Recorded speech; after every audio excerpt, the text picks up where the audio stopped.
Marines and Army units in Afghanistan and has recently received some journalistic awards for his reporting in Afghanistan. I won't bore you with by continuing with his bio, as we're going to do with all of our introductions. The bios are all in your program, and we ask you to refer to those. There are 2 points I want to make before we start this debate. I've already hinted at the first one. We're going to incorporate more of our audience from distant stations that are viewing by video streaming, and just wanted to let you all know that out there, that we appreciate your feedback, we appreciate your input, and we're going to incorporate you into the program. And the second is that we're looking for a lively debate. I'm sure that Mr. Bowman will talk about that more, but if you've got the desire to stand up and get heard, make yourself heard, make your point, get a question in, don't be shy. Jump up and do it. That's what we're here for. We need to kick these ideas around. With that, sir, I'm going to turn it over to Mr. Bowman. Great, thanks very much. And again, listen, I want you to all make believe you're obnoxious reporters for this morning, if you can. General, I know you can. And ask hard questions of both these guys, okay? Don't forget. Challenge them on everything you hear. Let's have this kind of fun, okay? The question is American foreign policy overly militarized? And we have 2 people talking on this issue. And in this corner, wherever he is Dan Dresner. He's a professor of international politics at the Fletcher School of Law and Diplomacy at Tufts. He's taught at the University of Chicago, University of Colorado at Boulder. He's worked at the Rand Corporation, Treasury, and he received his bachelor's at Williams College in good old Massachusetts, where I'm from, and his PhD from Stanford. And his blog, Foreign Policy magazine, was named by Time one of the 25 best blogs of 2012. In this corner, we have Nate Freier, no stranger to you folks. Nate is a senior fellow at CSIS in Washington. He worked at the Army War College's Peacekeeping and Stability Operations Institute. He held numerous positions in the Pentagon, and he was a field artillery officer in the U.S. Europe in the First Persian Gulf War. He holds a master's degree and is a graduate of the U.S. Army's Command and General Staff College. We're going to start with Professor Dresner. You have the floor. Thank you very much. It's a pleasure to be here. I'd like to thank everyone for inviting me, although I do have to start with a vigorous note of protest. I note that Nate's placard says Professor Freier. I'm listed as Dr. Dresner. I'm the full-time professor, for Pete's sakes. You know, you're at the think tank. I mean, I don't know how the heck you got professor. I got doctor. Already the deck is stacked, and I'm not going to forget that. I'd prefer thinker Freier. There we go. That's good. Deep thought leader Freier would be even better. Okay, so I'm apparently to make the case that American foreign policy is overly militarized, and I actually think I have a pretty easy case to make there. All you have to do is take a look at the distribution of foreign policy or national security spending, in which the Department of Defense is responsible for every dollar that the State Department spends. The Department of Defense spends at least 10, if not more than that. In fact, I think one of the questions we had at the opening address about whether or not the Army was responsible for shaping the human environment, the way in which Professor Mearsheimer responded to that, being puzzled that the Army would actually have that job. And in no small part, he was probably puzzled because traditionally it wasn't the Army that had that job. It was the State Department and USAID that had that job. But the very fact that that question was premised on the notion that it's the Army's job suggests that, in fact, we are suffering from a little bit of creeping militarization. And furthermore, there's a debate going on right now about the future of U.S. foreign policy because with the fiscal crunch, the Defense Department seems like a natural place to cut. We are living, despite what you would read in the media, a world of declining threats. When the Director of National Intelligence decides that cybersecurity is the #1 security threat replacing terrorism, if industrial espionage is the biggest concern that the United States has to face, this suggests that, in fact, we are actually operating in a reasonably low threat environment. And furthermore, despite even the sequester and despite declining defense budgets, if you take a look at the share of global military spending, the United States is still very comfortably out in front, responsible for more than 45% of global military spending. And then if you add our allies, it's not even close. Now, that said, there is significant opposition to the notion of military retrenchment, the notion of clamping down on the defense budget. Military primacy has been an explicit part of national security strategies for the last 12 years, and then some, regardless of who's been the president. And there are a fair number of defense hawks that are worked up about things like the sequester and cutting the defense budget. People like Robert Kagan, for example, who's argued that basically he's made what I would call the moonstruck argument. If you've seen that movie, at one point there's a plumber who's trying to make a sale, and at one point he says, you have to spend money to save money. And that's essentially the argument that Kagan and a lot of defense hawks have made, that if you cut defense spending too much, if you cut the military too much, it creates an insecure environment, which then means just the U.S. will have to ramp up again, and that'll be far more expensive. And I would strongly encourage you all to read an article in the latest issue of the December issue of International Security by Stephen Brooks, John Eikenberry, and Bill Woolforth, where I think they actually make the strongest case in favor of a strategy of military primacy and deep engagement. Now, that said, there's a fair amount of support as well for my position. Realists in the academy, like Professor Mearsheimer, who believe the U.S. is overstretched, and believe it's worth reallocating scarce dollars away from the Defense Department towards things like the State Department. And for that matter, other advocates have included former Secretaries of Defense and military leaders. The term creeping militarization comes from former Secretary of Defense Robert Gates, who used that term in a speech. Outgoing CENTCOM Commander James Mattis, testifying before Congress, was very blunt, as he tends to be, saying, if you don't fund the State Department fully, then I need to buy more ammunition.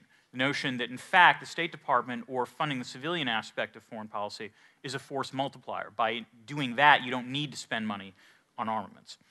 So I'm going to make the case in particular that the balance has been tilted too far for defense for two reasons. The first is that the strategy of trying to sustain military primacy is somewhat flawed, in the sense that we've vastly exaggerated the benefits that we get from military primacy. I'm not denying there are no benefits. I'm saying that we perceive the benefits as being much larger than they actually are. And the second argument I'm going to make is bureaucratic, which is the effect of a skewed distribution of military resources has a skewed effect on foreign policy planning, which is namely those people that command the greatest operational resources wind up having a much larger voice in foreign policy planning, perhaps a larger voice than they should have. So first, in terms of the flawed grand strategy, there are multiple arguments that are advanced in favor of the U.S. sustaining its military primacy. The two that I tend to notice made most commonly, the first is geopolitical favoritism.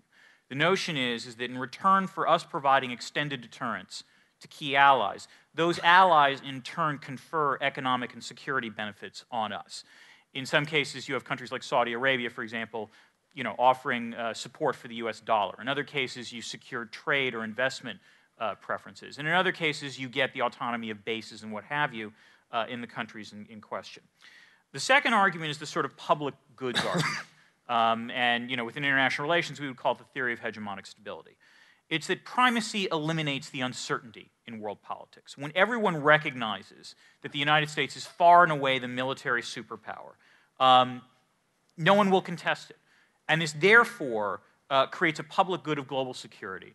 And as a result, other countries ratchet down their defense expenditures, because what's the point in trying to take on the United States?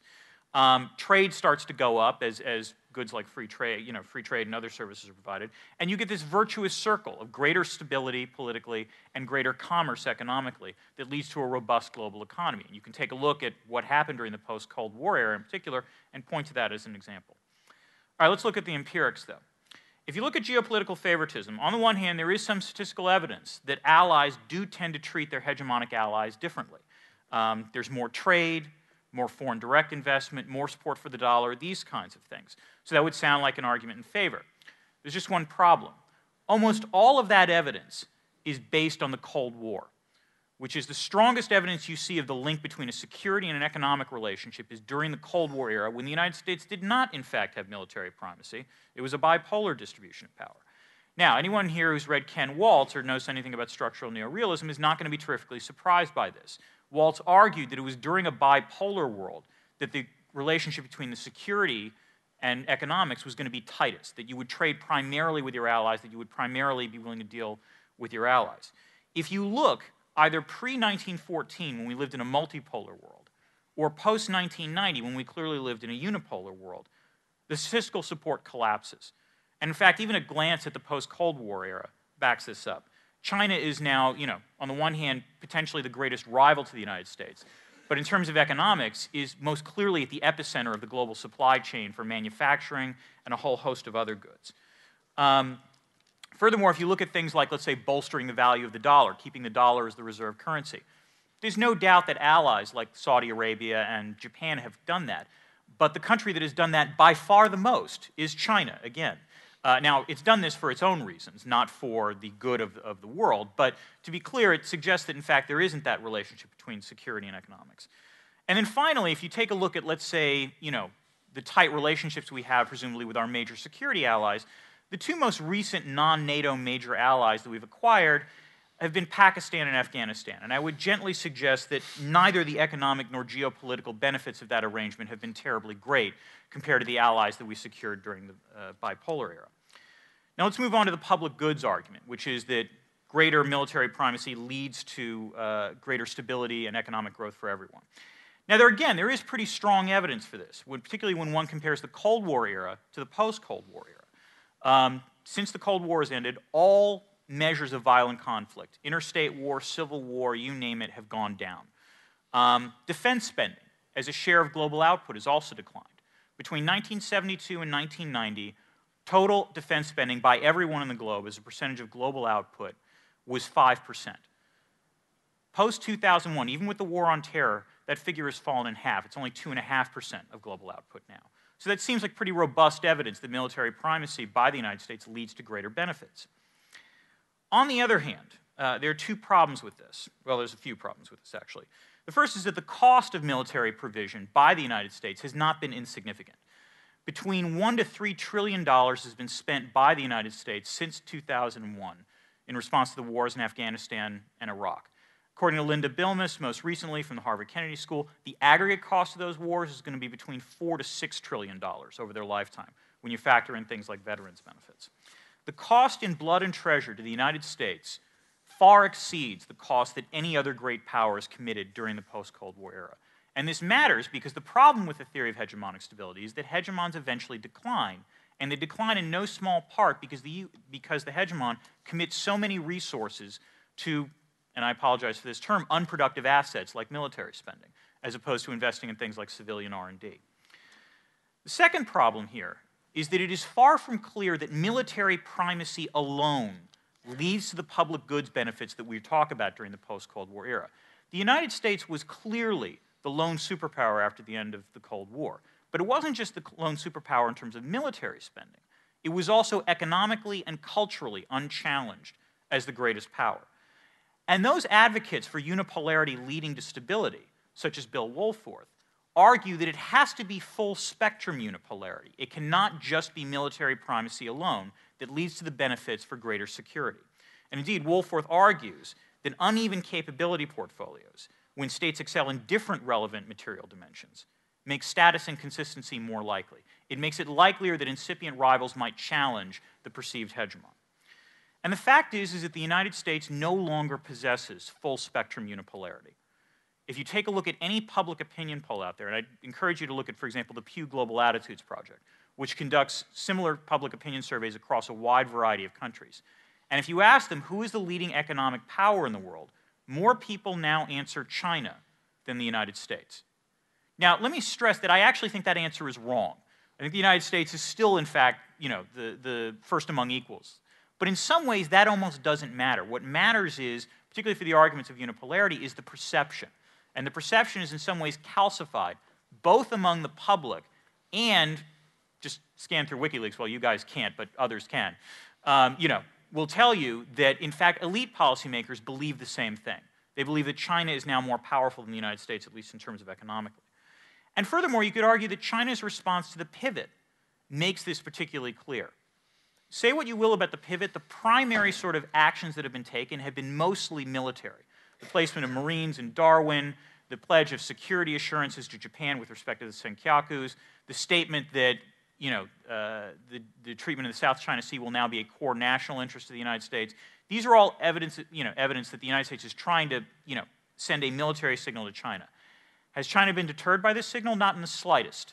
In fact, if anything, over the last year, they have amped up their activities in both the South China Sea and the Senkaku, suggesting that, in fact, military primacy alone does not act as the sort of security blanket that theorists believe.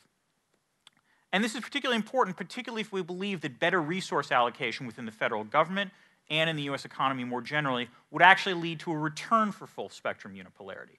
Unlike Professor Mearsheimer, I'm not terribly confident about China's unblocked rise or effortless rise. China has, in some ways, even more internal problems than the United States does. If the United States were to do something similar, like get its fiscal house in order, I'm relatively optimistic about the future of U.S. hegemony going forward. The other issue is the bureaucratic problem. The DoD commands the lion's share of the foreign policy's budget, staffing, and prestige. You know about the budgetary numbers. In terms of staffing, there's that old saw about the number of uniformed officers in military marching bands compared to the number of foreign service officers. I believe it's still more people in military marching bands.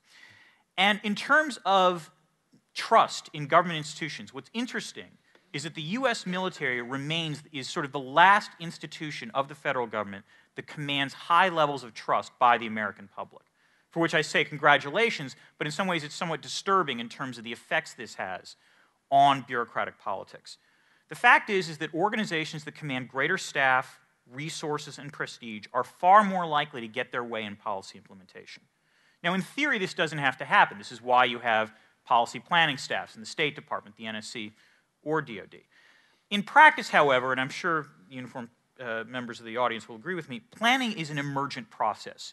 Very often you do first, and then based on those lessons, you then plan so that you can continue to do what you wanted to do. And so as a result, those with operational control tend to reverse engineer the planning. And this creates a really vicious feedback loop, because the competent agencies, the agencies that have operational authority and budget, are given more operational control. Again, think about the Army being in charge of controlling human environments. Furthermore, officials from those agencies often then diffuse elsewhere and wind up taking positions at civilian agencies. If you take a look at state, National Security Council, CIA, or the Director of National Intelligence, a surprising number of them are ex-military officers. Now, I don't mean to suggest that, therefore, they will all have a uniform set of views, but it does suggest that the only way you can advance potentially in your career is by going through the military as opposed to these other civilian agencies. And furthermore, the bureaucratic responses to this problem are, and I believe the technical term is, not good. The reason is that the way civilian agencies have to respond to this is twofold. The first is by theoretically increasing face time with policy principles as a way to somehow counteract the problem of greater budgets. That doesn't really work terribly well. The more serious problem is the securitization of everything, is the notion that the only way you will be able to get dollars or resources or staff to do what you want is to somehow link it to the national security of the United States. And the problem is that there are certain things that might, be in the long-term interest of the United States, but are very attenuated in terms of national security interests. And we're seeing this in areas way beyond what the Defense Department has to do. As a political scientist, for example, the National Science Foundation just zeroed out our budget for NSF funding. There is an exception, however. If we can somehow show that our political science research is connected to national security, then we can potentially get funding, which is great. Let me tell you, my fellow political scientists, we're going to be very creative in terms of how we define what's in the national security of the United States. But the problem is, over the long term, this leads to certain habits of thought where you, again, try to securitize everything in order to get it to the front of the foreign policy queue. And I don't think that's terribly healthy. So basically, to conclude quickly, unless we get our balance of foreign policy spending in order and staffing and prioritization, I think we're in trouble both financially and strategically.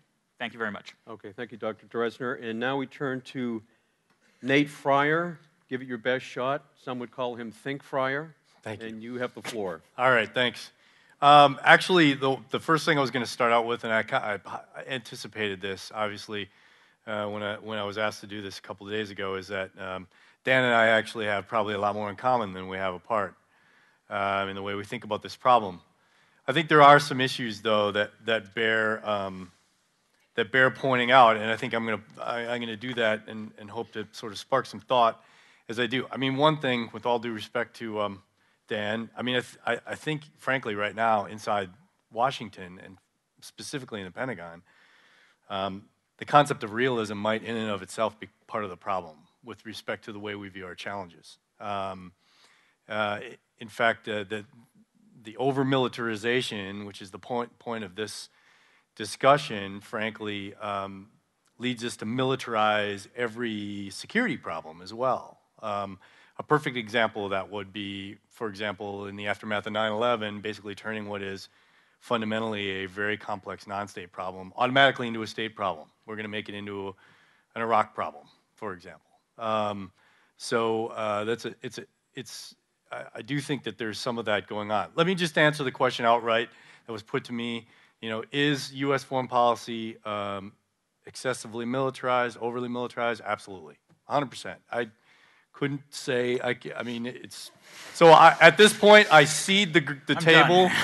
I will sit down. Thank you very much. Yeah, but there's a very large but to that conclusion. I mean, and frankly, it is what choice is there?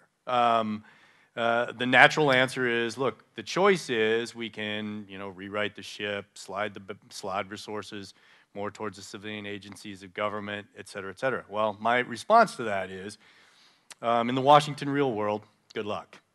It's not going to happen. So how do you work your way through that?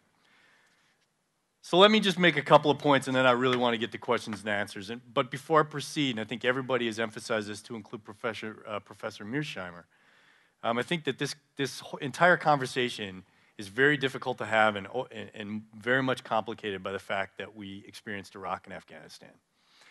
The elephant in the room, frankly, in every discussion on the future of military affairs, the future of national security is automatically overshadowed by the scar tissue associated with Iraq and Afghanistan.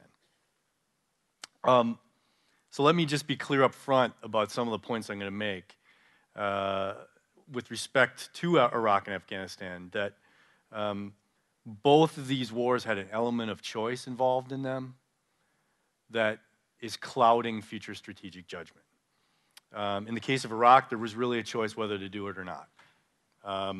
In Afghanistan, there was clearly a choice on how to actually conduct the war, and therefore, in both cases, this idea of choice now sort of changes how we look at future security challenges and how we look at our contemporary security balance between the civilian and military agencies of government. But I would actually submit, and something I would want everybody here to consider, is that unfortunately, this actual existence of choice in the past with respect to Iraq and Afghanistan is leading many in the national security community to actually perceive that there's going to be an absence of necessity in the future, which I think has become almost endemic in the national security debate inside Washington. And that's not to say that every challenge is military, but it is to say actually that there's I think to Dan's point, there's almost this sort of march away from any consideration of future military action, while still maintaining a fair amount of military capability and maintaining a large degree of influence by the military on U.S. policy going forward.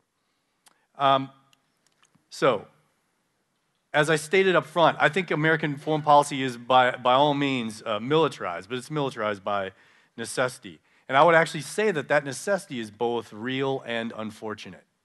It's real because the United States has a unique combination of interests, capabilities, and will as it relates to physically influence the course of important security challenges around the world.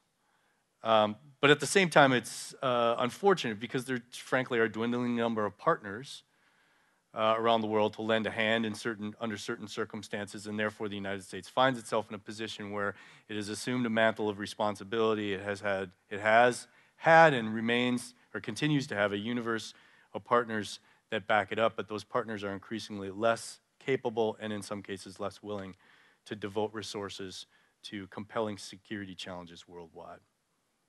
This latter point is not an indictment of our allies. So with great respect to any allies that might be in the room, it's simply a statement of fact. And frankly, for anybody who actually thinks, I mean, I'm always puzzled, frankly, by this idea that we're just gonna have people accept more burden, right? But frankly, to a nation that has already, for some reason, decided to divest from significant military capability, that train is not going to turn around. There's probably very little chance that our NATO allies will approach the capability that they had in the 80s, or that we will suddenly have a new UK rise from the ashes somewhere else in the world that will be our, steady partner around the world and whatever comes up. I mean, I just think that train's left the station, and that any argument that in order to sort of rewrite the militarization problem, we just need to get the allies to step up and do a little more, I think that's really, it's an argument that's going nowhere, actually. Look, in a perfect world, foreign policy, being the pursuits of the nation and its dealings with other nations, would be completely devoid of militarism. In fact, as I just stated, a great number of our allies, actually, who benefit from U.S. military capability and capacity and the security that's provided by that, albeit with some question as to the extent to which that security is actually effective. I mean, we do have close international partners that actually do conduct a degree of policy and strategy and have influence that is devoid of militarism, but largely on the back of U.S. military capability in many cases. The fact of the matter is we are really a prisoner, I think, of our post-Cold War position, our expansive interests, and these international partners of declining capability and highly dependent willingness. Let me talk about that sort of imprisonment for a second. I was thinking about this when actually Doug Lovelace called me and asked me to do this. It's just dawned on me on the train as I was driving, or as I was taking the train up from Washington to Shady Grove. And I thought to myself, look, the United States has somewhere about 1.2 million active duty service members under arms or in uniform currently serving. And we're the only country on earth, unless someone can point this out to me and tell me I'm completely wrong. This was my on-the-train thought, mind you. We're the only country on earth where that 1.2 million commitment of active duty forces has almost no physical material defense of the United States responsibility, right? There's no imminent threat to the United States that exists on either of our borders. I mean, when you think of all the other countries that have very large military establishments, they all have some perceived existential challenge that at least that they perceive on their borders, and therefore that's why they maintain the military capability they do. The United States, on the other hand, all 1.2 million are really, I mean, to a certain extent, I got it. Homeland defense is the #1 issue, but all that 1.2 million in investment is really focused on being employed somewhere else in the world to defend some core interests somewhere else in the world, which is unique to the United States. But it also really creates for us a bit of a trap. It's in many respects, it's a blessing and a curse. It's a blessing because we have it, because we have this ability to actually reach out and sort of influence outcomes abroad. It's clearly a curse because whenever there is some compelling national security or international security issue, all eyes in the room turn to the United States and say, so what are you going to do about it? You're the only one who can do something about it, so what are you going to do? We're right there with you, but we're not there with the same 1.2 million in personnel, thousands of aircraft, hundreds of ships, et cetera, that you can bring to the problem. So this blessing and a curse is, frankly, it's unavoidable. I mean, the unilateral sort of reduction in military capability could at some point, occur, and if that occurred, we basically lose a vote in some of the most compelling interests we have around the world. So what I would say, though, is Washington is not particularly good at two things, which is where and when do I get in to a circumstance, and how and under what conditions I get out.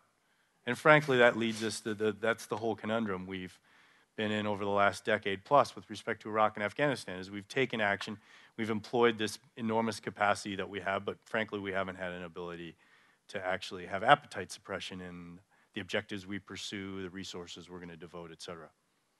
So the bottom line in my case, in answering this question, is at this point in history, the United States faces really what are incredible centrifugal forces with respect to foreign policy and military capability. We're exhausted with foreign war and under extreme fiscal pressure, as has been pointed out by both of the previous speakers.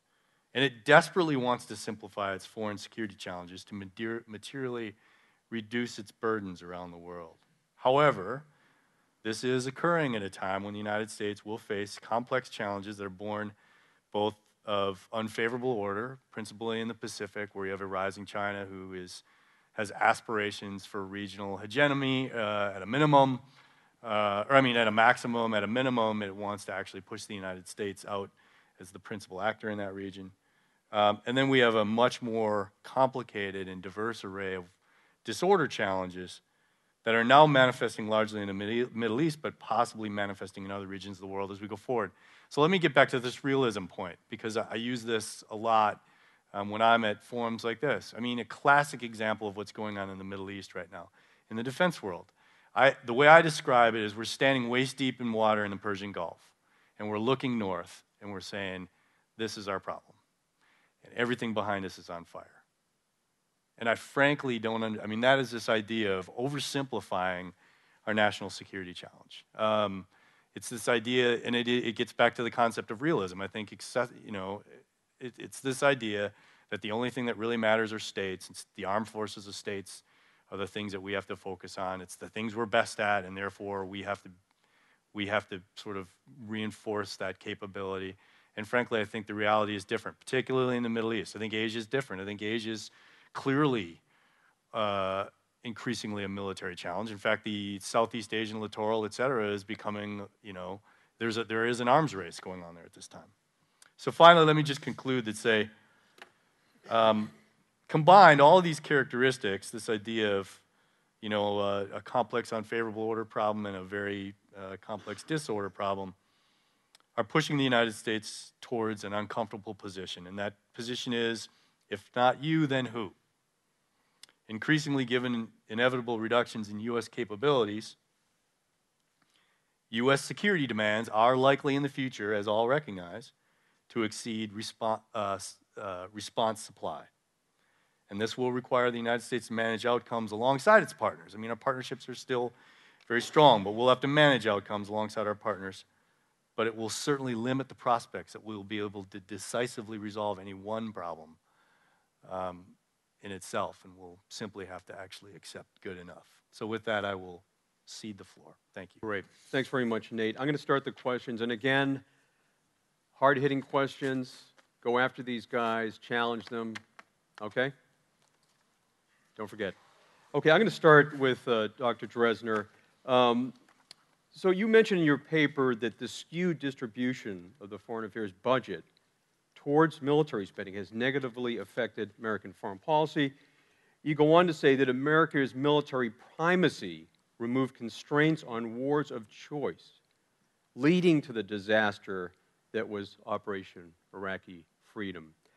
And I'm just wondering how much of this has to do with military primacy, with how much money the Pentagon gets, and how much of this has to do with leadership or the lack of civilian leadership or bungling in the intelligence agencies that led us to this. How would a President Gore have responded here, despite the fact that he had this terrific military tool? And you also look at today, where you have President Obama deciding against military advice to keep 10,000 or more troops in Iraq. You have him deciding against large numbers of troops in Afghanistan post-2014. You have him deciding against doing anything more with Syria at this point, despite the fact that his entire military hierarchy is arguing for him to do more. On Syria? Yes. Okay. I would say a few things on this. First, actually, one clarification I want to make, because I think when people say creeping militarization, inevitably the conversation then turns to civil-military relations. And I want to stress, when I talk about creeping militarization, I am not talking about the military running foreign policy in the sense of crowding out civilians. In fact, you can argue that one of the biggest problems with Operation Iraqi Freedom was that it was the civilians in the Defense Department that ran roughshod over the military and didn't listen strongly enough and didn't encourage feedback. So there's no question about who's in charge of the military. It's still the civilians. With respect to Iraq happening because of military primacy, yeah, it totally was because of military primacy, because it wasn't just that the U.S. had a large military budget relative to the civilian side, it was that the U.S. had a large military budget relative to every other country's military budget out there. And so as a result, we had forces that no one could oppose. I mean, in some ways, Iraq is a proof that realism, sort of hardcore realpolitik, doesn't always hold up, because the invasion of Iraq should have triggered a balancing coalition if you really believe that realism is what's at play here, and it didn't. It triggered some passive-aggressive behavior by, China and Russia and France and a few others, but it didn't trigger the balancing coalition. Would a President Gore have done the same thing? There's actually a great book that just came out about a year ago talking about that kind of counterfactual history, where he argues, I apologize, the author's name escapes me, but he argues that Gore would have invaded Iraq as well. I don't tend to buy that. I really do think it was a war of choice. I mean, it was easy rhetorically to link Iraq to 9/11, but it didn't. It actually didn't have anything to do with 9/11. It's worth remembering that. With respect to Obama now, and I think this does in fact actually suggest a point that Nate brought up, which is the sort of hangover of Iraq and the hangover of Afghanistan, which is a genuine reluctance to get in, as it were. But you can argue actually that you have, again, this is where doctrines are emergent. You can argue that you have seen an emergent military strategy from the Obama administration, which is the way we will get in, if we get in, is through either leading from behind by letting allies step up to the plate, or getting in without boots on the ground, which is what happened in Libya, and probably to some extent is what would happen in Iran, I would imagine, if that were to break out. Now, if you whether or not you think that was a bad reaction to Iraq, I think is a matter of some debate. I understand the fear that you learn the wrong lessons, that you learn not to fight the last war. On the other hand, I find it very hard to conceive of any situation where the U.S. would want to go in heavy to either Syria or Iran, and that would end well for U.S. forces, or for that matter, for the United States more generally. Okay. Do you want to respond at all to that? Yeah, I think that just very quickly, I think that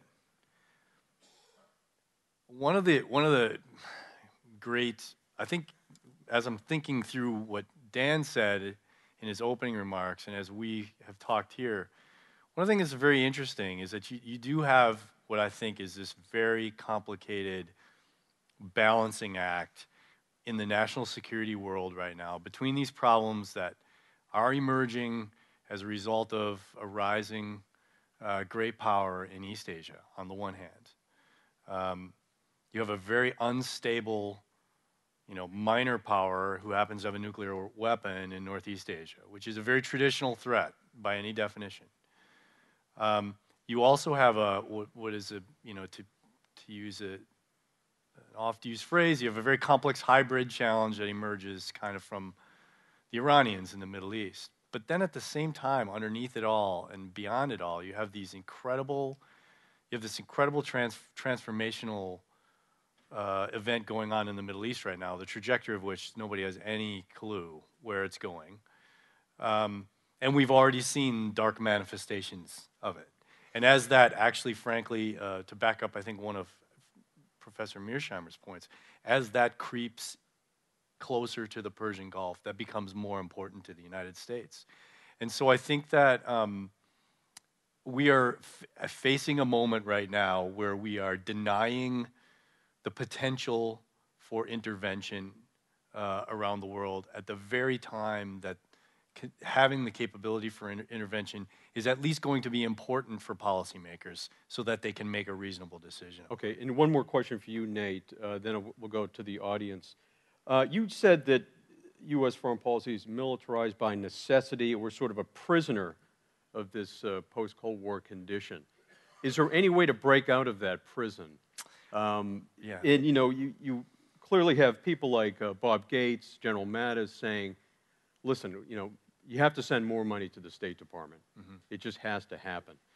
Is there a way to corral these guys, for example, put them on what Washington does best, create a commission, and deal with this issue in public hearings with the Congress, try to get more money for USAID, which has, of course, become a contracting agency. USIA is gone. There are no more USIA libraries around the world, which many people argued helped U.S. in its foreign policy. Is there any way to rebalance this, do you think? So I've been out of the Army for 5 years. And I went into the business I'm in right now a bit of an idealist. And after 5 years of watching Washington policymaking up close and, and spending some time in Washington as a military officer, I'm a complete cynic in this regard.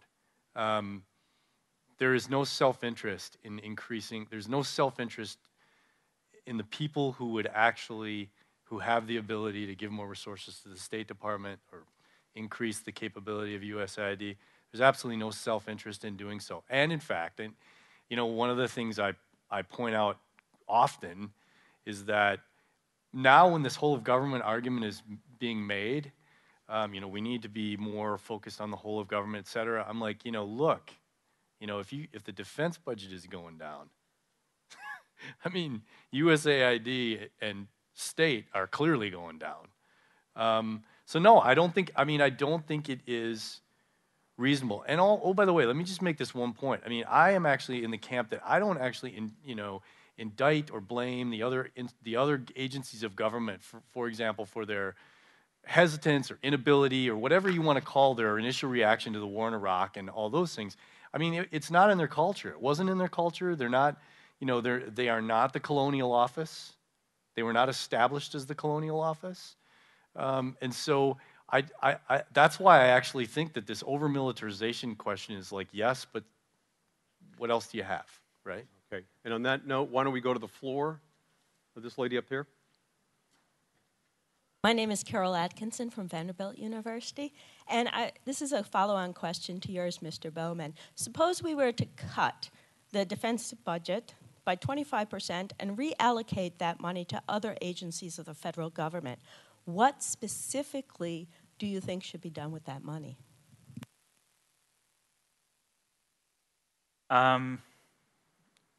Let me answer that, but first I want to preface by saying reluctantly I have to agree with Nate Freier that, I mean, in some ways the argument about politically trying to do this is going to be next to impossible. That said, God, that's a lovely question to fantasize about. It is. I think the short answer is I would probably give half of it to the State Department in the form of USAID funding, and the other half I'd give to the Education Department.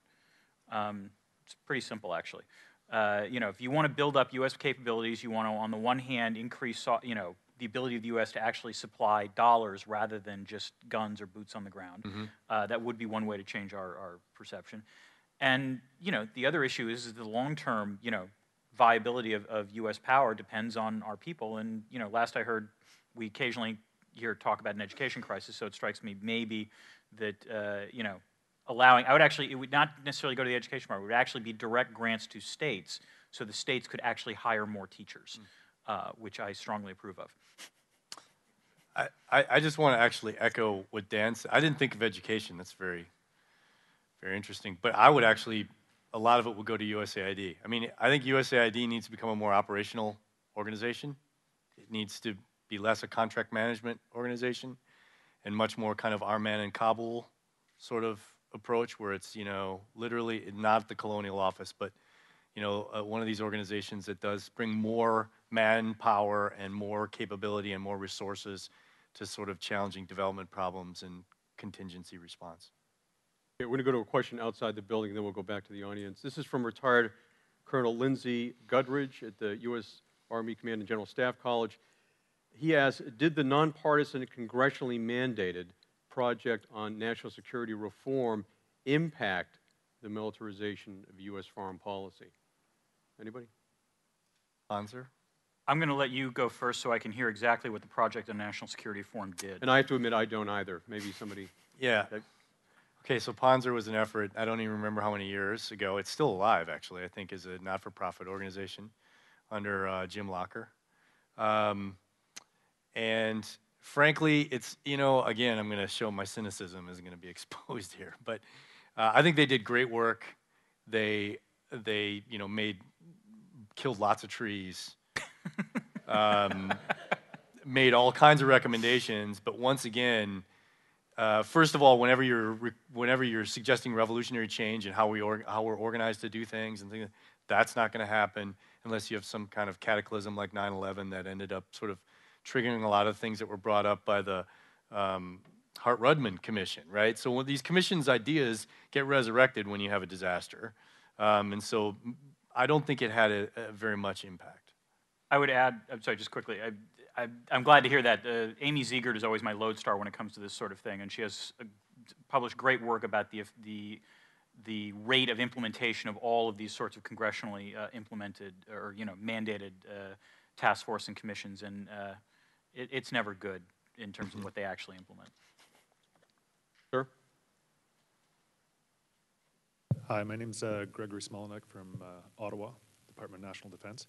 What's the role of combatant commanders as advisors to the president and their relative standing, their accountabilities and responsibilities in the system of providing advice, strategic advice to the president that might contribute to the perception that foreign policy is overly militarized?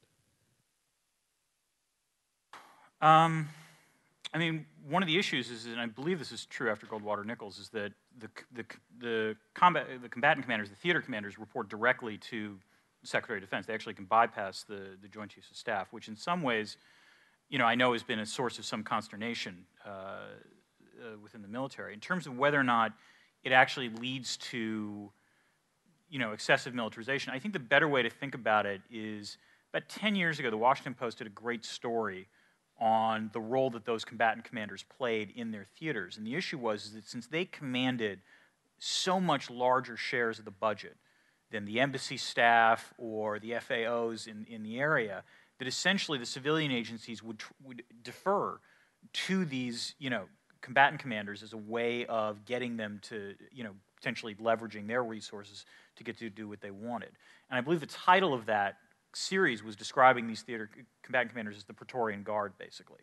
And that's not a good thing, I don't think. I think you want, and again, this is not the, it is, I'm not trying to say, therefore, the military only thinks in one way, but rather you do want alternative perspectives to be brought to the table and alternative resources, I think, to be brought to the table.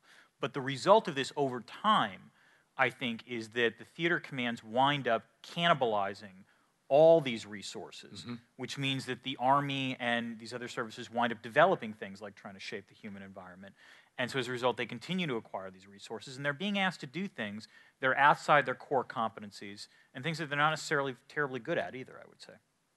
I would add, too, that not all combatant commanders are created equal. You have someone like a Petraeus that had a lot of sway in the White House when he was serving there. Quickly? A fascinating point is just read the posture testimony of the Southcom commander or the AFRICOM commander, and it almost reads like it would be a USAID document, right? As far as what they do in the region.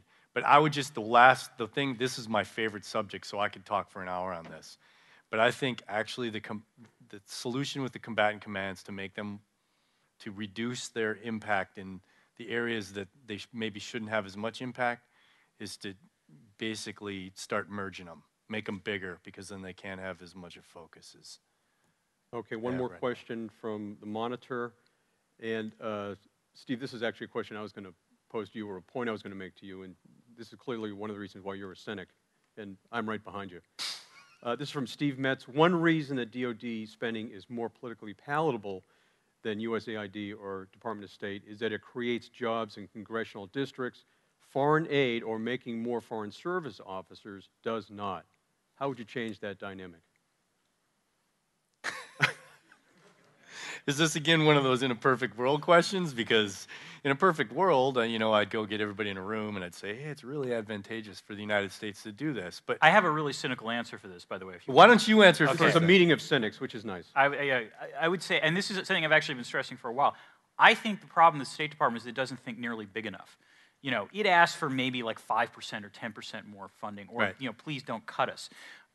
What it needs to do is actually become the sort of large, bloated bureaucracy that the Defense Department, has become. But moreover, it's got to place those people in congressional districts. So we are in Carlisle, Pennsylvania, because this is where the Army Staff College is set up.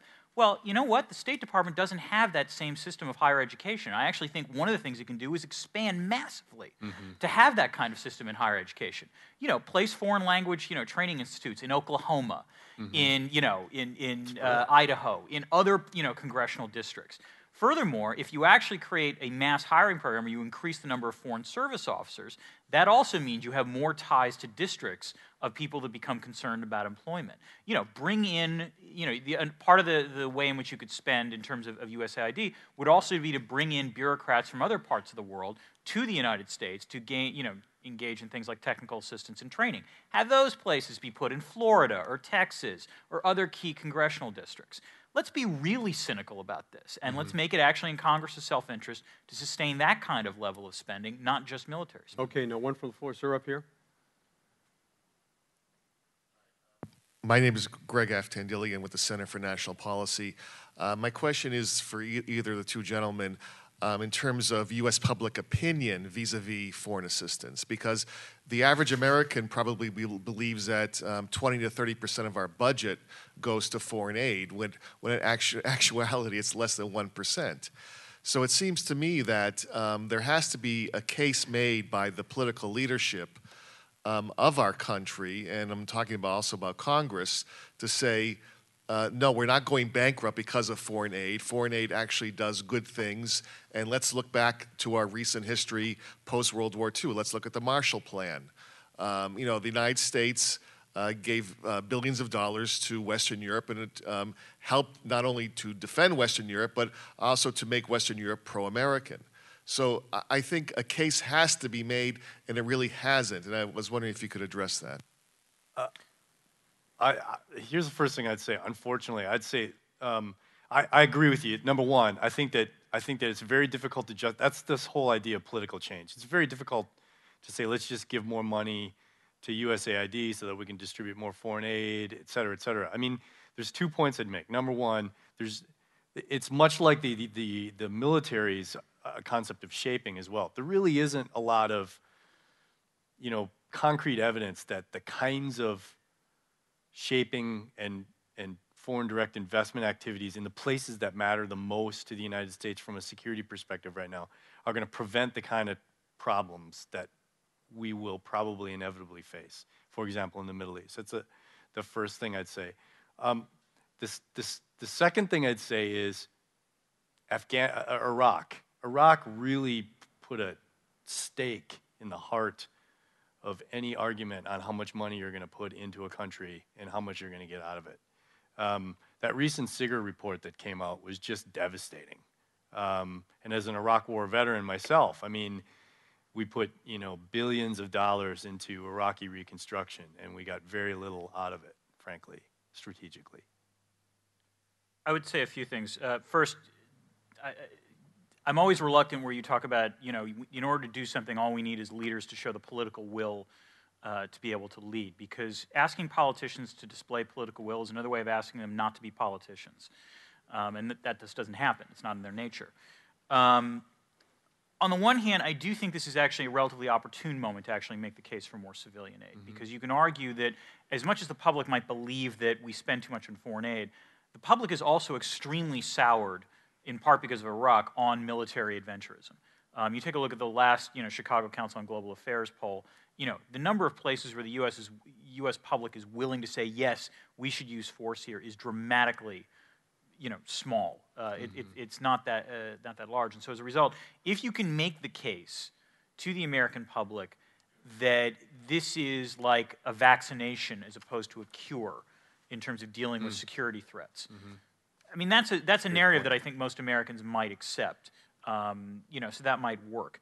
That said, and here, I'm going to say something that subverts what I said before, and this is an awkward point.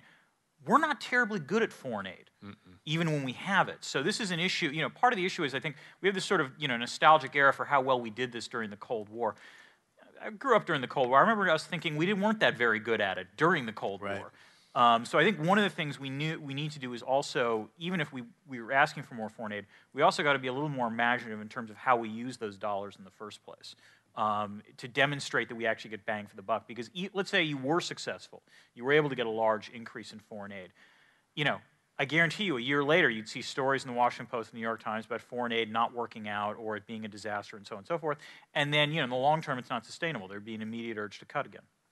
Right. It's a good point. I mean, you really have to have good leadership and good programs, and they have to be well managed, as Sigurd pointed out in some of the Iraq spending.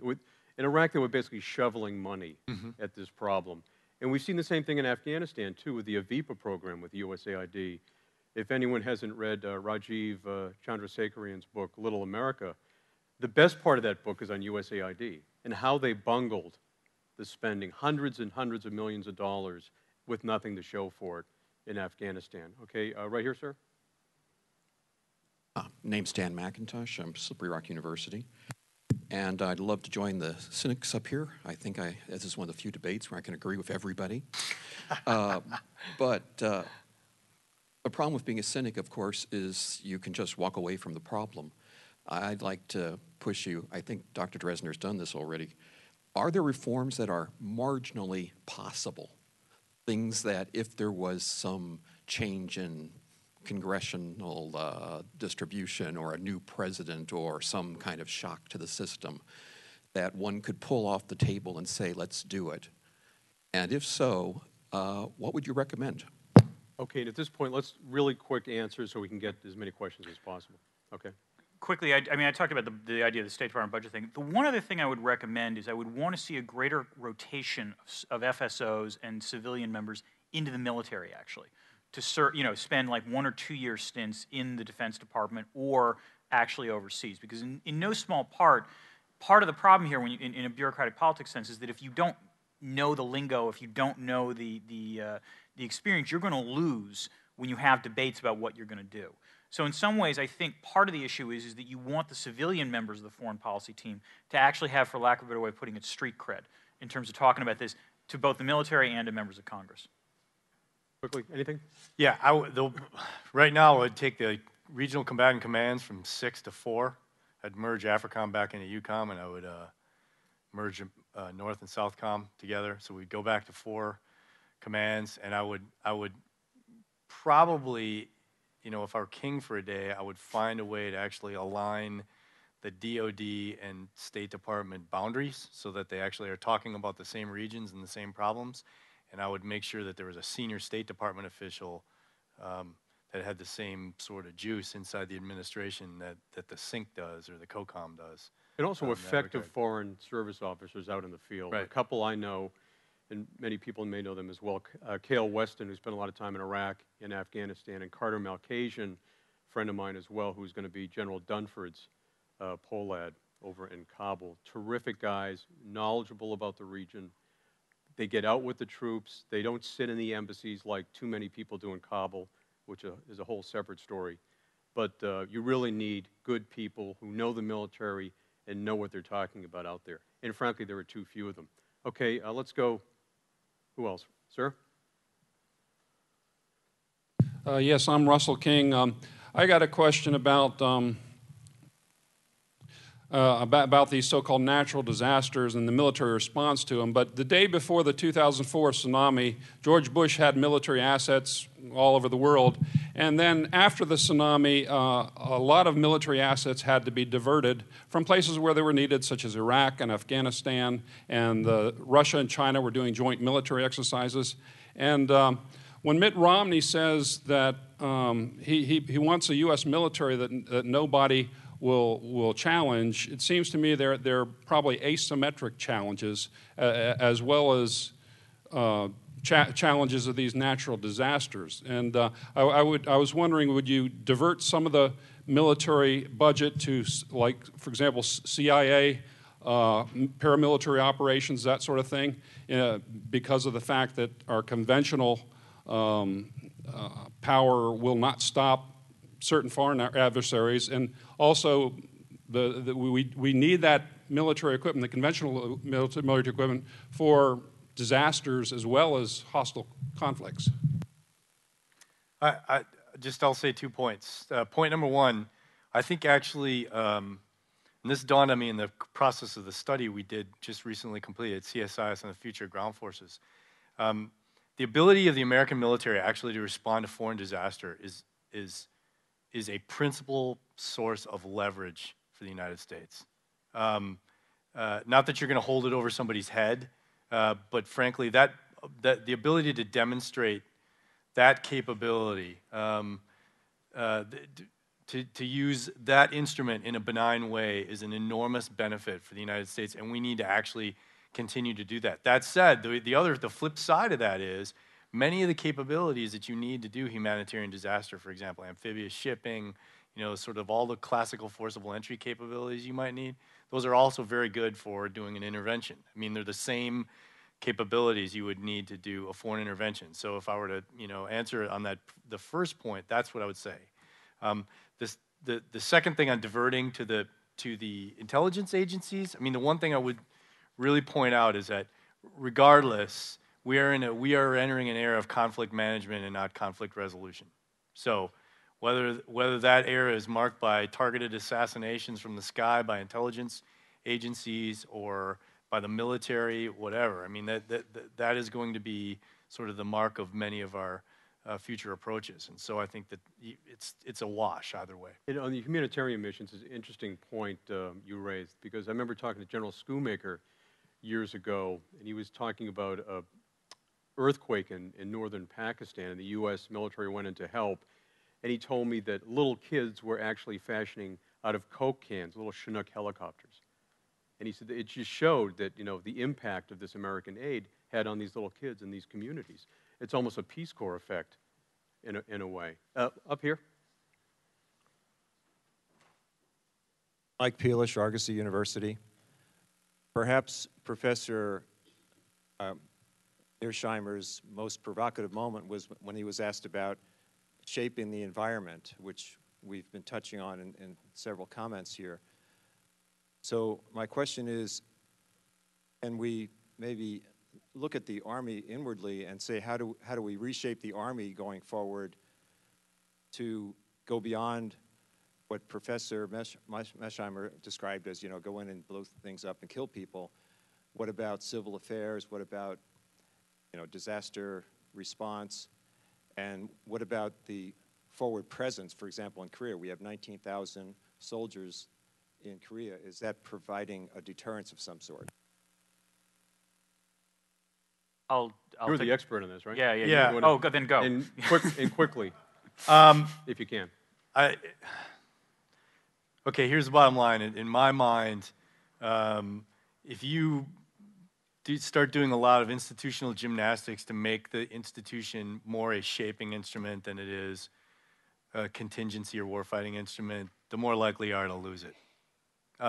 People are not going to, nobody's going to, they will probably, they'll be more inclined to fund more civilian organizations than they are to make the Army in particular into a great, specifically a shaper. Now, what does that mean? It means that it still needs to be able to shape and conduct operations where it's sort of influencing people, et cetera, et cetera.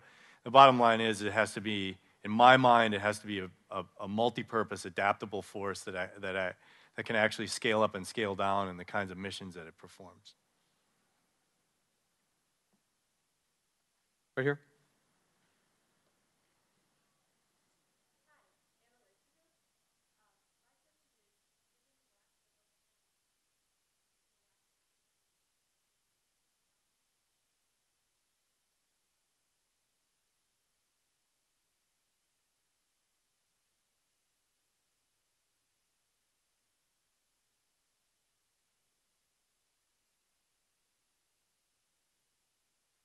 I'm sorry, can you repeat the question one more time? I'm not sure I caught the first Just part. a little louder, please. Yeah.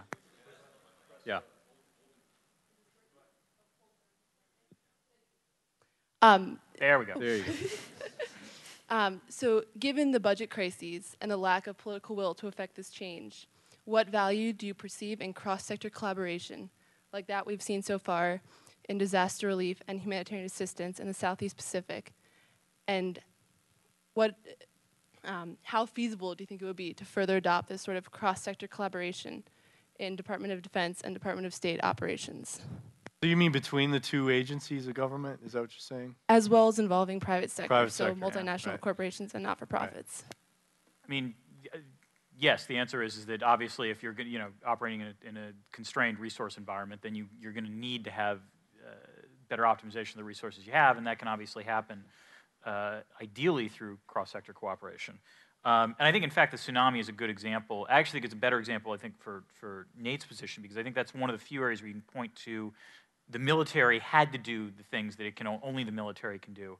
And if you looked at the effect of what the U.S. did in the tsunami in terms of relief, there was actually a serious effect in terms of public image of the United States in the affected countries, particularly Indonesia. It suddenly, we became Indonesia's best friend for a year or two after that. Although I would say the effect is also not long-lasting, so you have to be careful of that. I think in some ways this ties into the previous two questions about whether or not you want to devote more resources to intelligence or not and things like that. I think in some ways it boils down to whether or not you see a threat out there. There's one of three things you can do. You can try to eliminate the threat, you can try to contain the threat, or you can try to police it.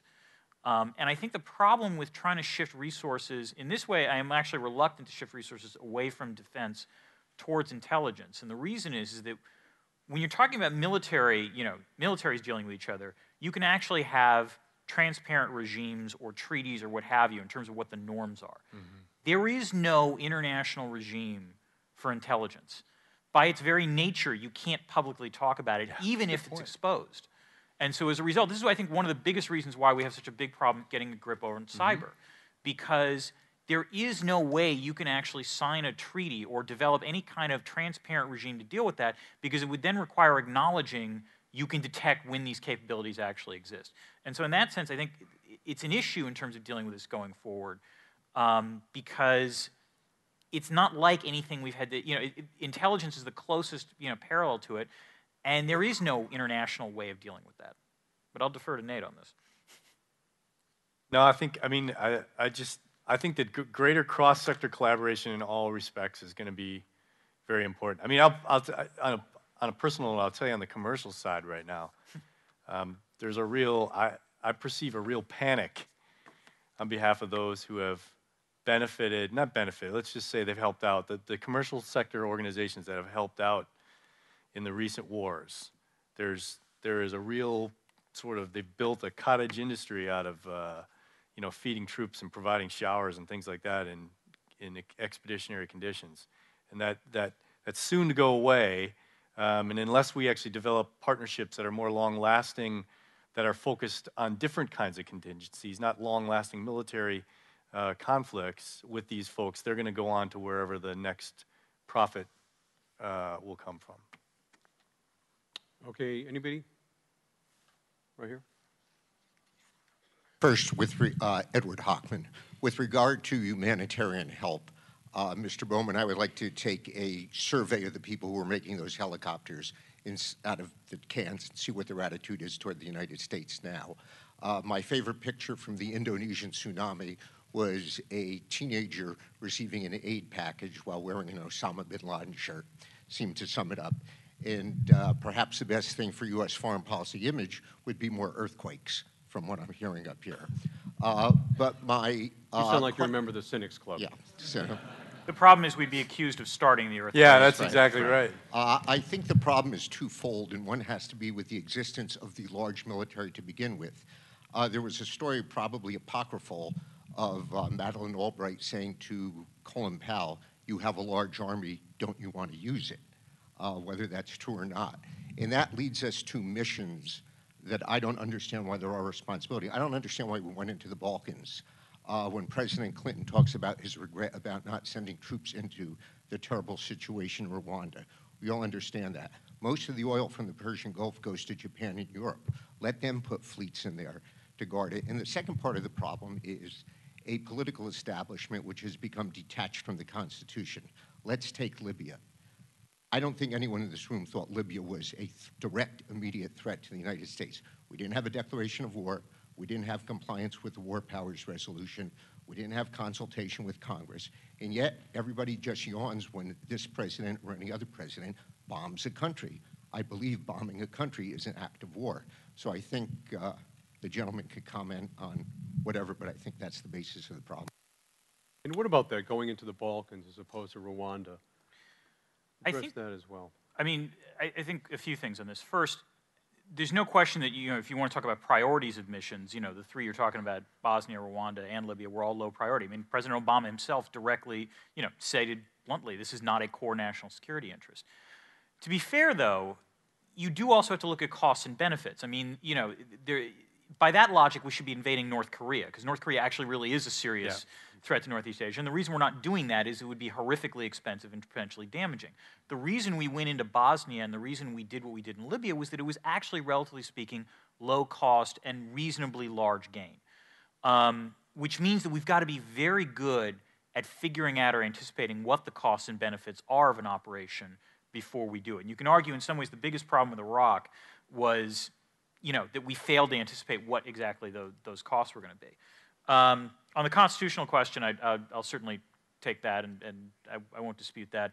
I mean, one of the real questions is whether or not you can have an 18th century system of government in a 21st century threat environment. But that's a much larger debate that I don't want to get involved with. Yeah, I think that I actually have reversed my position on this over a decade, actually. I was not actually at one point a big proponent of peace operations. And it had nothing to do with me spending time at the Peacekeeping and Stability Operations Institute here at PKSY, but I will say, actually, that it's the cost-benefit thing. There is a high payoff many times in being able to do these things and sort of influence an outcome in spite of the fact that you may not have a core interest at stake. The problem we have now is we will be certainly less inclined to do it the closer it looks like Iraq and Afghanistan, and therefore the ability to do it may be severely constrained in the future. But on that one point, I think that's extremely important. On your allied point, I completely take issue with. There are no, they're not out there. So if you think you can burden share to the extent that you want to be able to burden share, it's not going to happen. The capability doesn't exist. One other point, which is just cynically, this is actually where the peacekeeping stuff actually works in favor of public opinion, because if there's one thing the American public actually likes with respect to military operations, it's when they're multilateral. Right. You take a look and you poll them, do you want to do this? Oh, and by the way, we're going to have these other countries coming. Suddenly support starts to go up. So that's one reason why I think they're not going to go away. To your point on the Balkans versus Rwanda, you also had a lot of reporters in the Balkans running around on CNN. Mm-hmm. You didn't have many reporters down in Rwanda until after the fact, and people made movies and said it was too bad. But, everybody knows who's been in the Pentagon and reads the Early Bird every day. And the press drives some of the policy sometimes. And I think it clearly happened in that case as well. Sir, up there? Major General Dennis Leitch, U.S. Army retired. As I listen to this, this may almost be a question for Tom Bowman, and it centers on the issue that if the core capability at the strategic level of the State Department is negotiation and the core capability of the Defense Department is blowing things up, it alarms me, and I think informs this dialogue, when you and many of your colleagues end much of the reporting, for instance, in the negotiations with the Iranian nuclear situation, in saying that in the event that negotiations fail, the military option is still on the table. That fundamentally, I think, neuters genuine negotiation and diplomacy in many cases, and we do it often. And I wonder if the panelist or you, Tom, would comment on that. Well, very briefly, I think clearly, particularly when you look at Israel and Israel's interest with Iran, I mean, I think they're leaning forward more clearly with the military option, and that is somehow driving the debate with the press, is because if they're leaning forward with the military option, we logically would ask the Pentagon and our national leaders, well, what about you guys? Are you planning on a military option? Is that part of this as well? Because I think a lot of people question how far negotiation can go on this, and the Iranian leaders, do they plan on moving forward with a nuclear program despite any kind of negotiation? So I think that's part of what's driving it too. Others are leaning forward more with the military option, and the Pentagon clearly is trying to pull back from using that option. But I think if that makes sense to you, that's, I think, what's going on here. Anybody else want to Yeah, address that? I'd say a few things on this. The first is that in some ways, don't shoot, with respect to the media, don't shoot the messenger. It's not that the media is constantly saying is the military option on the table. It's either members of Congress or, commentators saying we need to make sure that the military option is on the table. And on the one hand, I'm enough of a realist to think that there is no such thing as negotiation without at least the specter of force in the background, even if you don't talk about it. And I agree with you that talking about it repeatedly actually does have a deleterious effect on negotiation. But let's not be naive here. It's always present in the background. But in some ways, this actually gets to something I didn't talk about, but also I think partially explains the sort of creeping militarization thing, which is if you're not in the military, if you're a member of Congress or whatever, it's cheap to be a hawk. It's very cheap to say we have to make sure that the military option is on the table. I think we have to consider the military option for X. I think we need to think about the military option for Y, because it makes them sound tough on defense. It somehow sounds reasonably appealing to their district, and they don't have to pay the consequences for it. And so I think that's an issue that is disturbing down the road. And I'll be curious to see if that continues going forward. I'm good. Anything? Okay. Yep. Right here. Bob Miara, Army Material Command. I guess this question is for those on stage in general. As we've talked about rebalancing and somehow breaking through the cynicism, is it now incumbent upon the institutional leaders of the military to champion a rebalancing of the budget, to say that we ought to do less, maybe behind closed doors? I realize this is kind of dicey territory, but is this something that would somehow respond to that cynicism, that the issue of political will, that those in uniform, those that are institutional leadership, need to be championing it in order to turn that ship in that direction? Okay. Go ahead. Yeah, here's what I would say. Look, I mean, politics is everywhere, so small p politics. And interestingly enough, at a point, there wasn't so long ago when you had the chairman of the Joint Chiefs of Staff and the Secretary of Defense saying shove more money to civilian agencies of government. That was before the Budget Control Act of 2011, and certainly before sequestration, when everybody is, at this point, has filled their sandbags and have dug into their parapets and are ready to defend their budgets to the end. I'm not sure that's going to happen. It would be quite magnanimous on the part of the military to do that publicly. But again, I don't think that's the problem. I think the problem is actually external to the military. I think that there is no appetite for it, frankly, on Capitol Hill, where that ultimately would be funded and decided. Let me go full-blown cynic here, which is that what you're describing actually happened, between 2008 and 2011, in that you did have, major, you had the Secretary of Defense, you had, senior members of the military basically making this case, and a fat lot of good it did. Mm-hmm. And partially that, to be fair, was partly I think it was the effect of the financial crisis and suddenly this need for greater fiscal rectitude. But I'm profoundly and deeply cynical about the ability, as much as I would appreciate seeing members of the uniformed military make this case, I'm profoundly cynical that it would actually have any effect. And also you had, of course, a Republican and Bob Gates making that argument, and it went nowhere. And it went nowhere, right? And it's worth remembering, I mean, in 2008, all the major candidates for the presidential election had to write these articles in Foreign Affairs saying what they thought they wanted, U.S. foreign policy to look like. What was interesting was that almost all of them had something about we need a martial corps or some sort of civilian equivalent to, what exists in the military. The moment the crisis hit, that financial crisis hit, all of that just disappeared entirely. Okay, we have a question from the monitor, from Dave, I think it's Blaze. Has a lack of a strong personality, versed in grand strategy and the role of diplomacy in military force in achieving policy goals, exacerbated the dominance of the Defense Department over state? Could a Kissinger or Bismarck personality at state go a long way in correcting this imbalance? I've heard Hillary Clinton described in many ways. Wallflower is not one of them. Mm-hmm. So I don't think there was any problem with a lack of a strong personality. Maybe someone who wasn't necessarily, extremely well-versed in strategic acumen, but I think she served on the Senate Armed Services, didn't she? Mm-hmm. Yeah, so it wasn't like she was lacking in attention. I think ideally, yes, sure, if you get a Bismarck or a Kissinger around there, maybe that would be good. On the other hand, if memory serves, Kissinger's actual behavior when he was at NSC and State also had some significant downsides to it that I would not like to see replicated in the 21st century. if you want to really change it, you need Eisenhower again. Hmm. You need a 4-star general in the White House. Who, Really? You think so? Yeah, absolutely.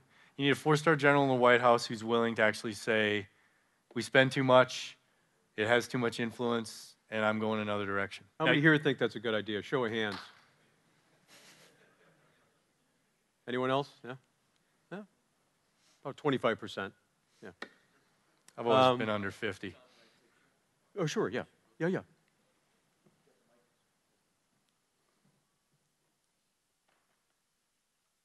What's Tony Kuklo? Instead of hoping for a personality, maybe we could start with because I think both are very strong personalities we have at State and the Department of Defense. I would offer that maybe it starts with a cohesive strategy, maybe a cohesive a team effort in the approach to strategy. I'd offer that maybe if the Secretary of State and the Secretary of Defense came to one of the war colleges with their teams, pick any war college, and with their teams sit in closed sessions with a group of strategists that I tell you what, my short time here, I've been exposed to Joint Staff J7 has a wonderful forum where all the war colleges get together, and I've been exposed to and studied the staff faculty and the way they operate at Maxwell, the way they operate at Newport, and also in Quantico. Fantastic organizations with an awful lot of hidden talent. But Secretary of State, Secretary of Defense, their teams with this talent and work out a strategy that is as close to whole of government as we have ever had. But I think the great value of taking that to a war college is you'd be able to involve and expose military and civilian folks who are going to be at the tip of the spear and, quite frankly, be subjected to failed policy. And there's some great, there's some sharpness in wording that comes from those who know that they have to execute it. That's only a suggestion. And just to bring it and continue the conversation at a strategic level, I really, we asked Dr. Mersheimer to kick off, and he did a great job laying out a number of things for us. Gosh, the almost binary approach to armies exist to fight wars really bothers me. I know that is my core competency. That is what the American people expect. But you've been asking us to do different things for decades. Prepare for war, now go do this. Prepare for war, now go do that. And we do it. And I take a little bit of exception to your brief phrase that said, and not very well. But that's okay. Because anyway, that's okay. Yeah. But I would offer do we exist? The militarization, the question Tom laid out on the table. Is it a matter of we exist merely to protect U.S. interests, and you see us out promoting U.S. interests in places we shouldn't, or are we one of the most effective, responsive, and fastest capabilities the United States has to promote U.S. interest, and particularly economic? I mean, and I don't mean going in and doing social engineering. I mean going in to a place where we have economic interest and where mill-to-mill contact opens the door for closer diplomatic contact, mill-to-mill contact, training security forces, whatever. I have new relationships with a number of national defense colleges on the continent of Africa that I'm very proud of. But can that be a role? I'm not shirking my core competency. I've got to be able to break things and kill people. I got it. But promote interest or merely protect? Thanks. And that's a good point, because Carter Ham, of course, has talked about the more mill-to-mill relationships in Africa as well. But he did say that every time he goes to an African country, the leaders will come up to him and say, but the Chinese just built me a soccer stadium and a bridge and a nice highway. You guys just train a few soldiers. That's right. Right. I'll go. I would say a few things. First, to answer your two questions, is there is there this creeping militarization but is the military in fact the best and fastest institution that can do these things? The answer is yes to both. So I don't, I'll be happy to concede the fact that, you've been asked to do a lot of things that probably were not within your core competency, and I think you've done them to the best of your ability. And you can argue that compared to the rest of the government, you had greater capabilities than any of these other institutions. So you're absolutely right. Let me put it this way. If I'm saying you're not doing it terribly well, I would grant that if you gave some of these tasks to the State Department as it's currently formulated, they do them even worse. So in some ways, that's the political and cynical problem that both Nate and I have talked about. The one thing I would push back on the session with strategists, that would be a great idea. I'd have no problem with that. But I will push back on this notion that the mill-to-mill stuff then leads to greater economic relationships. I don't think there's actually any evidence for that. I've heard arguments put forward by like the Obama administration that they got a better deal, for example, on the Korea-U.S. free trade agreement because of the tight security relationship between the U.S. and the Republic of Korea, which sounds great until you compare the U.S.-Korea free trade agreement to the Korea-European Union free trade agreement.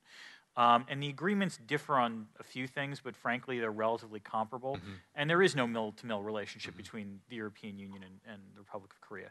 I'm very dubious of the notion that mill-to-mill can then lead to an opening of other relationships out there in terms of economic. I think you've got to lead with the economic on some of these things. And there's a reason why the Chinese, in terms of Africa, have been building everything, even though their mill-to-mill relationships have not actually been all that strong. Okay, I think we're officially out of time. Does anybody have a quick question? Can I make a point on that? Oh, sure. I'm sorry. Yeah. Go ahead. Yeah. Nate. First of all, on your point on the War College, right? That was Eisenhower right there. He went to National and did the Solarium project with the National War College, actually. And then the one thing I'll say is, look, I mean, I'm not the fight and win the nation's war. I mean, the first thing I say when someone says, why do you have an army? I say to do whatever it is the president needs them to do, frankly, because it's the only slack in the federal government. Okay, the large standing ground forces are the only slack in the federal government. If you have a crisis that needs lots of people and command and control and logistics, et cetera, so just take the war thing. But I would say, look, and I'll just do a shameless promotion here. We just looked at the ground forces. We think they have basically 5 archetypal future roles in contingency response. Humanitarian response, distributed security operations, which could include some kind of coin, but probably not, given the appetite for counterinsurgency going forward. An enable and support mission, which is basically underwriting the efforts of a third party who's doing something, it could be a joint partner, could be a foreign partner. Peace operations, which we think will actually have more bang for the buck going forward, and they're low risk, high payoff potential. And then probably the lesser included right now is a limited conventional campaign. So I think in my mind, that is the role. I mean, your core question about what's the role, if you want a story, that's the story I would tell right there. Okay, great. I think we're officially out of time. Thank you both for your terrific presentations. Great questions from everyone.